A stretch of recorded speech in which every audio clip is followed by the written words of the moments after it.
आज के हमारी वीडियो का टॉपिक है टैली प्राइम 4.0 से रिलेटेड, जिसमें हम डैशबोर्ड सेटिंग के बारे में समझेंगे। जैसे कि आप जानते हैं कि टैली प्राइम 4.0 में डैशबोर्ड एक अच्छा सेटिंग दे दिया है, जहां से हम परचेज रिपोर्ट अपने हिसाब से जनरेट कर सकते हैं, सेल अपने हिसाब से जनरेट कर सकते हैं। मतलब ये जितना भी आप देख रहे हैं यहाँ से यहाँ तक सारा एक ही स्क्रीन पे आपको टोटल रिपोर्ट दिखाई दे देगा। इसके लिए बार बार आपको बैलेंस शीट या पीएल अकाउंट खोलने की ज़रूरत नहीं पड़ेगी।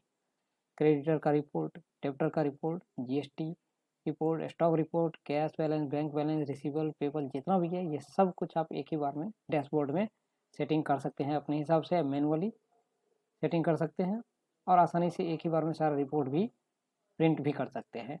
तो चलिए इसको किस तरह से करेंगे, इसके लिए हम टैली प्राइम 4.0 में आ चुके हैं और यहाँ पे नीचे में ही देख लीजिए गेटवे ऑफ टैली पे ही आपको दे दिया है डैशबोर्ड का ऑप्शन। एंटर करिएगा। फर्स्ट टाइम आपको बाय डिफ़ॉल्ट यहाँ पे सब कुछ दिखाई देगा, जो भी आपने सेल किया है, परचेज किया है, cash flow in out, receivable, payable, सब कुछ। ये सब कुछ सेटिंग जो है अब आप अपने हिसाब से कर सकते हैं। मान के चलिए आपको इसका रिक्वायरमेंट नहीं है, तो आप यहाँ पे देख रहे हैं रिमूव टेल्स, यस। इस तरह आप यहाँ से एसएस की रिक्वायरमेंट नहीं है तो इसको भी आप हटा सकते हैं। मतलब एसएस अनलेबिलिटी अगर आप नहीं देखना चाहते तो इसे भी आप रिमूव कर सकते हैं। उसके बाद आप देख लीजिए कैश इनफ्लो आउटफ्लो का रिक्वायरमेंट है, आप इसे रखेंगे, वरना आप भी इसे भी यहाँ से रिमूव कर सकते हैं। जिस सब चीज़ का आपको रिक्वायरमेंट है वो रख सकते हैं, जिसका रिक्वायरमेंट नहीं है वो आप यहाँ से हटा सकते हैं। ग्रुप लेजर का रिक्वायरमेंट है तो रखिए, नहीं तो इसे भी आप एंटर करके हटा दीजिए। उसके बाद रेशियो, इसका रिक्वायरमेंट है तो रखिए, वरना इसको भी आप यहाँ से हटा सकते हैं।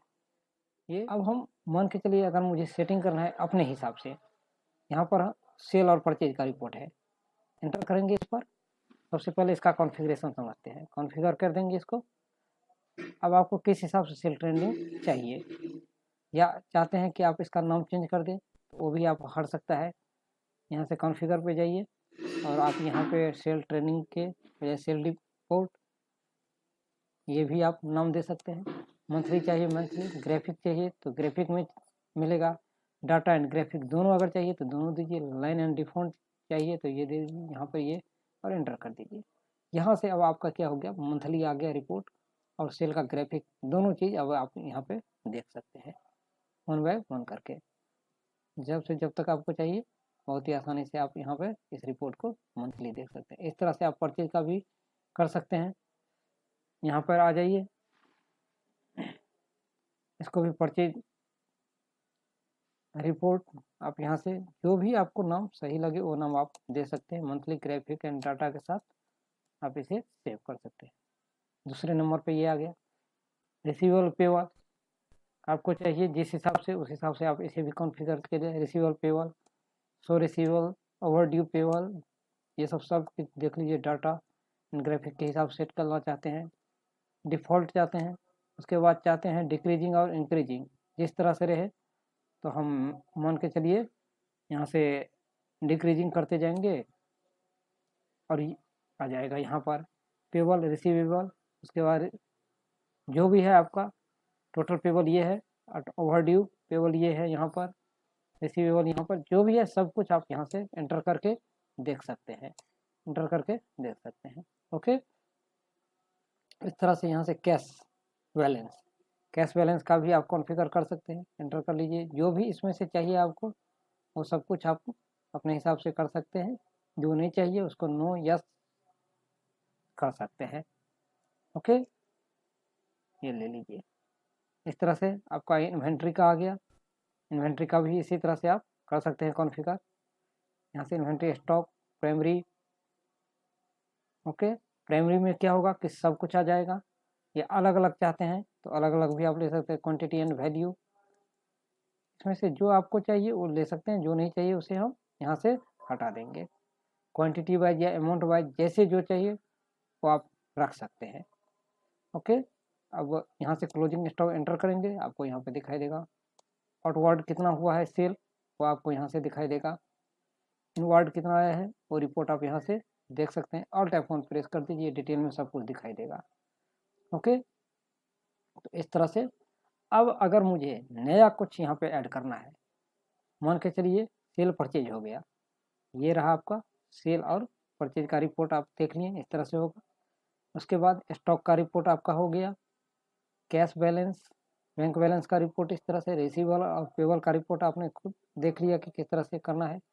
अब मान के चलिए मुझे क्रेडिटर का रिपोर्ट चाहिए।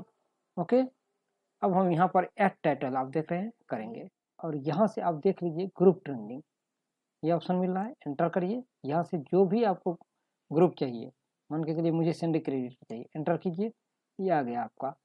देख लीजिए ग्रुप ट्रेंडिंग में सेंड क्रेडिटर का रिपोर्ट। अब ये सेंड क्रेडिटर का रिपोर्ट आपको किस तरह से रखना है वो आप देख लीजिए। ग्रुप ट्रेंडिंग में आप यहाँ पर लिख सकते हैं सप्लायर या creditors. Okay, sundry creditor, net transaction या ट्रांजेक्शन डेबिट क्रेडिट, मंथली चाहिए, ग्राफिक विद डाटा चाहिए, लाइन चाहिए, जो भी चाहिए वो आप देख लीजिए। यहाँ पे ये आ चुका है सब कुछ। अगर आप कॉन्फ़िगर में यहाँ पर डाटा एंड ग्राफिक दोनों कर देंगे तो फिर आपको यहाँ पर रिपोर्ट दिखाई देगा मंथली।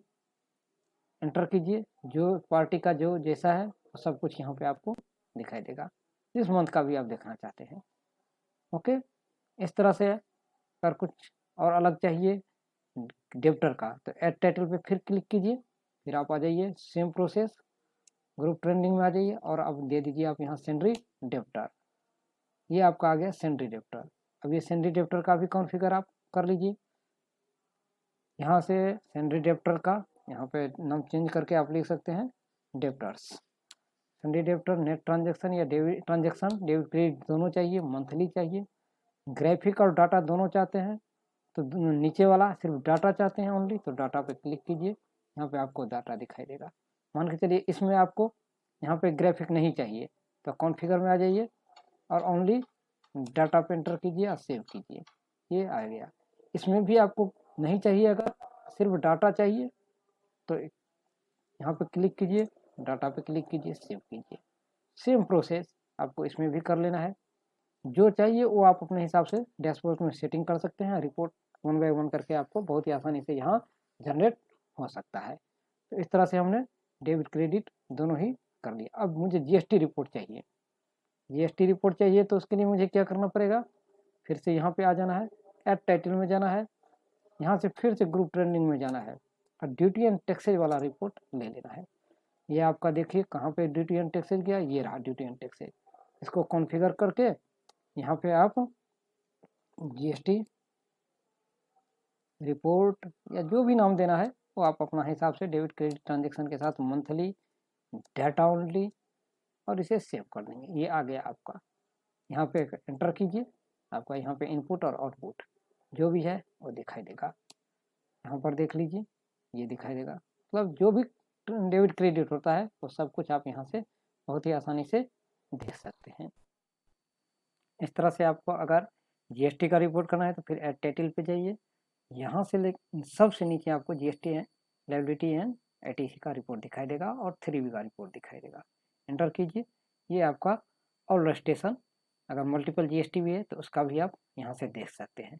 कॉन्फ़िगर पे जाइए, एटीसी लायबिलिटी 3B एंड यहाँ ऑल रजिस्ट्रेशन में से आपको अलग अलग भी चाहिए दोनों ब्रांच का तो अलग अलग भी सेट कर सकते हैं, एक साथ चाहिए तो एक साथ भी आप इसे रख सकते हैं। एंटर कर दें, ये आपको यहाँ पे जीएसटी रिपोर्ट दिखाई देगा। अब आप अगर यहाँ से एंटर करेंगे तो यहाँ पे डायरेक्ट ये ओपन हो जाएगी आपकी और यहाँ से आप जा करके कंपनी वाइज देख सकते हैं। ओके, ऑल्ट F1 प्रेस करिएगा, पूरा डिटेल में सब कुछ आपको दिखाई देगा। इसके लिए आपको लगातार 3B पे जाके या जीएसटी रिपोर्ट में जाके ओपन करने की ज़रूरत नहीं पड़ेगी। तो इस तरह बहुत ही आसानी से हम यहाँ पर एक ही बार में सारा रिपोर्ट जनरेट कर लिए हैं।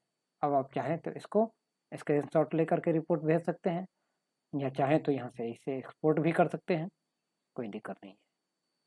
दूसरा ऑप्शन है कि आप इसे, ये हॉरिजॉन्टल में है तो वर्टिकल में भी अगर आप देखना चाहते हैं तो चेंज व्यू पे आप क्लिक करेंगे, यहाँ से वर्टिकल कर दीजिए, वर्टिकल रिपोर्ट होगा, ये आपके पास है, इसे आप ऊपर करते जाइए और पूरा रिपोर्ट यहाँ से आपको वन बाय वन करके देख सकते हैं। ओके, यहाँ से नीचे आप आ सकते हैं, मतलब जिस तरह से चाहें उस तरह से आप इसे रख सकते हैं। हॉरिजॉन्टल में रखना चाहते हैं तो हॉरिजॉन्टल में रख सकते हैं,